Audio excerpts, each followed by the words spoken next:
How do we come to be human? What is being human? In my scientific lifetime, we've moved from seeing almost nothing to seeing almost everything about individual genomes. And I feel incredibly lucky, actually, to be involved in that phase of discovery.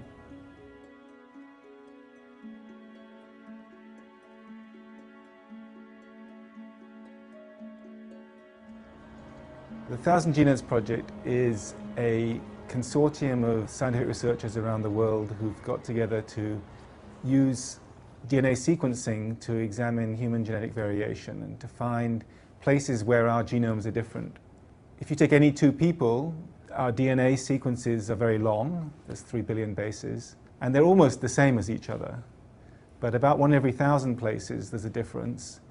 That means there are about 3 million differences between each pair of people.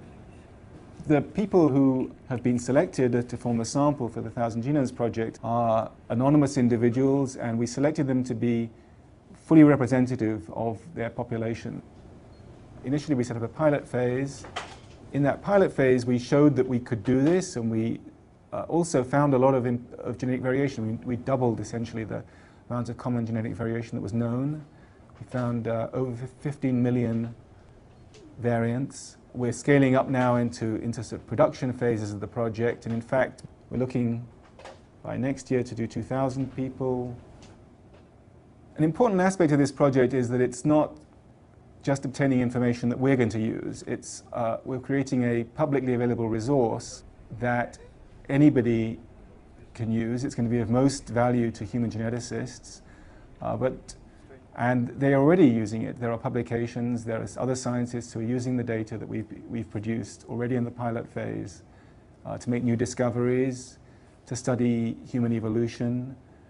Information from the project has confirmed some of the things that we knew about human evolution. For example, that we originated in Africa pretty recently and have expanded out of there. But it also gave us some new insights as well. It told us that natural selection has influenced virtually every part of our genome. As well as that, we've now got a catalogue of some thousands of genes that we think have been specifically and positively selected in our fairly recent history. What we're working towards is a catalogue, is a sort of encyclopedia in which you can look things up. So it's really a sort of fundamental framework or foundation for genetic research. There have been a lot of challenges in making the project work and in getting as far as we have. There have been many innovations both in the technology, machinery of getting the DNA sequence, but also in the processing of the data and how we analyze and interpret genetic data. And all of that is getting published and discussed so that it can be used by other people in future projects. What motivates me, and probably most scientists, is curiosity to know what our genome sequences look like. And for someone who's been interested in evolution, then for quite a while now our dream has been to have whole genome sequences to use as a starting point.